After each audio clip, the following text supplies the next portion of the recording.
Salam alaikum wa rahmatullahi wa barakatuh. Je suis très contente d'être parmi vous aujourd'hui pour présenter mon travail. Bon, pour commencer, je suis Boukhaya Asma, docteur en écologie.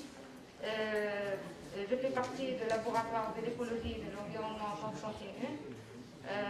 Je vais aujourd'hui vous montrer un petit peu le travail que j'ai fait pour le travail de recherche, c'est la valorisation des gagnants d'olive et des déchets organiques par dégradation anaérobie. Je vais parler brièvement de ce qu'on a fait dans ce travail. Donc pour commencer, il faut mentionner que la gestion des déchets en Algérie présente une problématique environnementale, présente une problématique environnementale majeure et d'actualité, ainsi que les déchets organiques qui sont produits par l'industrie oléicole et qui sont néfastes pour l'environnement. Bien que leur composition chimique soit très riche en matières organiques, ils sont inexploités et non valorisés en Algérie.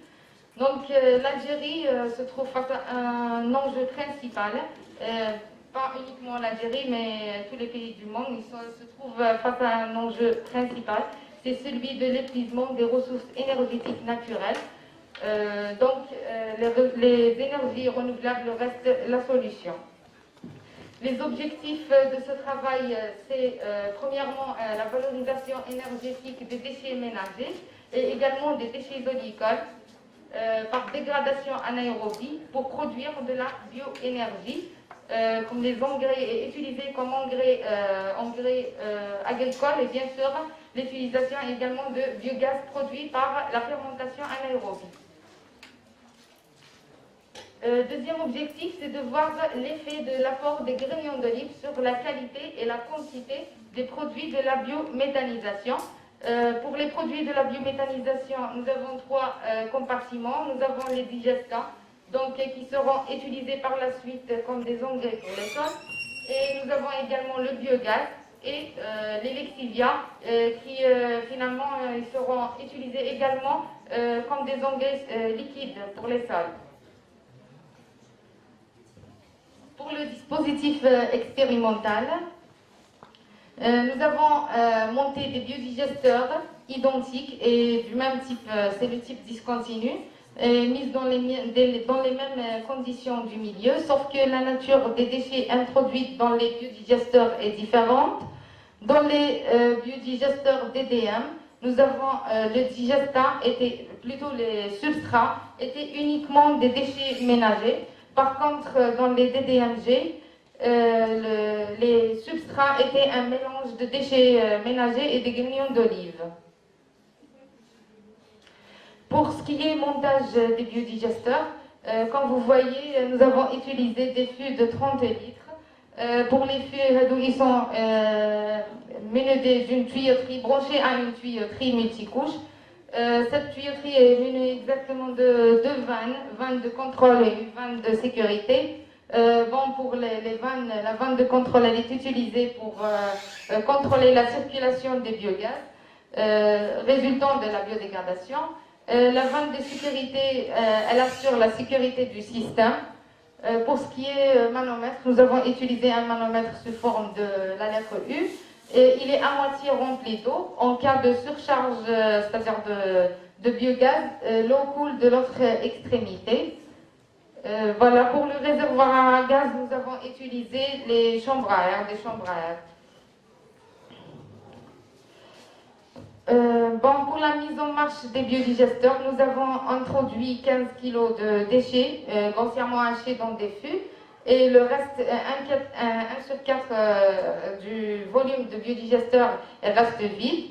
Les trois autres quarts sont remplis par de l'eau pour homogénéiser les différentes fractions des déchets.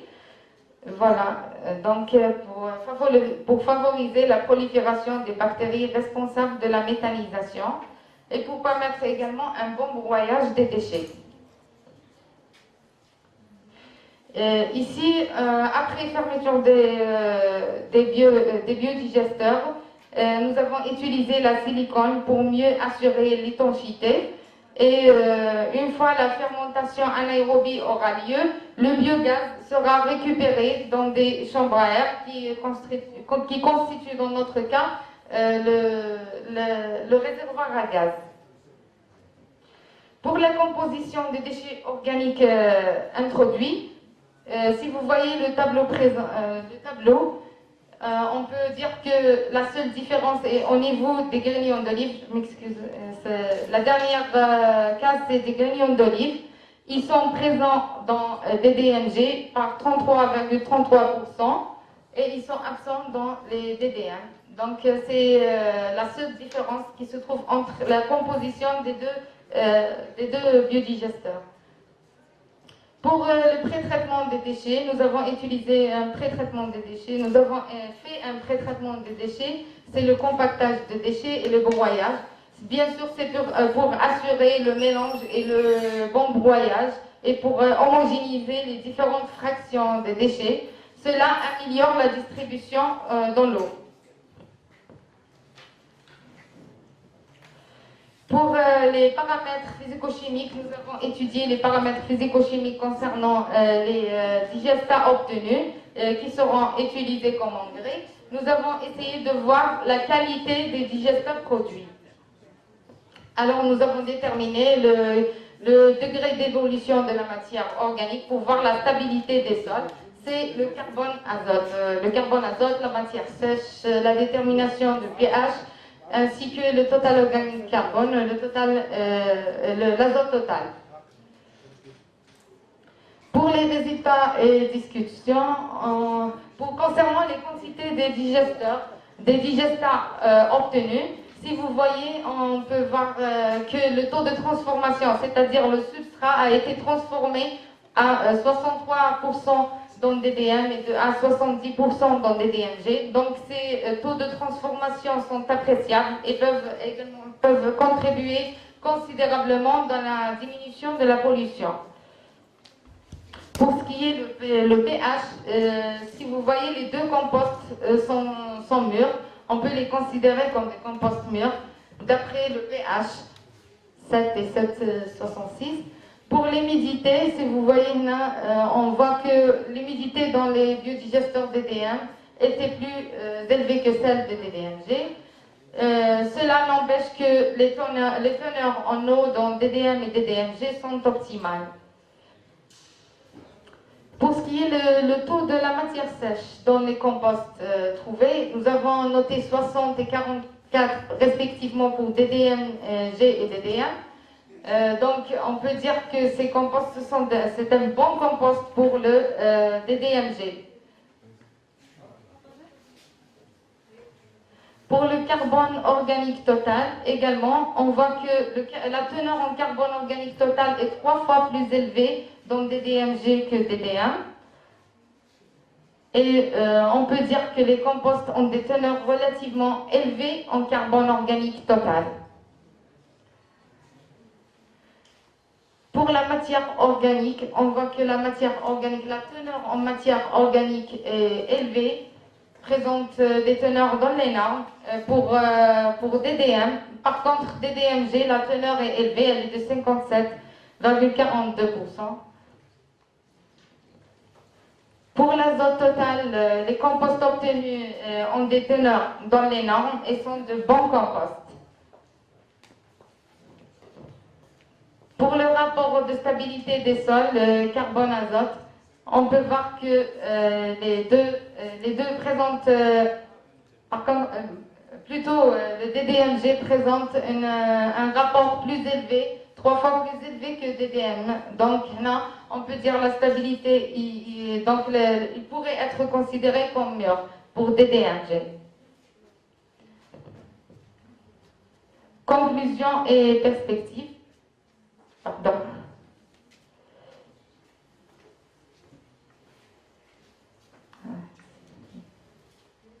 Pour ce qui est le digestat, on peut dire que le grignon d'olive est biodégradable. Cette étude a confirmé que le grignon d'olive est biodégradable et peut utiliser comme engrais. Et il est biodégradable par fermentation anaérobie. Les digestats résultant de la fermentation anaérobie dans les deux cas sont mûrs et qualifiés à être utilisés en agriculture. Donc on peut dire que l'apport de graignons d'olive aux déchets ménagers contribue à augmenter le taux de carbone et de matière organique et favorise une meilleure maturation et produit un compost de qualité. Généralement, on peut dire d'après cette étude que la biométhanisation des déchets ménagers s'avère souhaitable pour l'Algérie. Le digestat améliore la qualité des sols, on l'utilise comme compost en agriculture et ainsi il apporte ainsi d'importants gains économiques dans le domaine agricole. Le biogaz produit remplace les sources d'énergie épuisables. Donc, cela contribue à réduire la pollution et les émissions des gaz à effet de serre en remplaçant les déchets biodégradables nuisibles à l'environnement par une énergie propre et saine réutilisable. Cette expérimentation peut être généralisée à grande échelle et elle permettra de mieux gérer de grandes quantités de déchets et de produire constamment une énergie renouvelable et de couvrir les demandes excessives des citoyens et des communautés. Donc les résultats et les conclusions de cette étude nous permettent de déclarer que chaque ferme en Algérie pourrait produire sa propre énergie, telle que l'électricité, le chauffage du biocarburant, etc. Donc je vous remercie pour votre attention. Merci.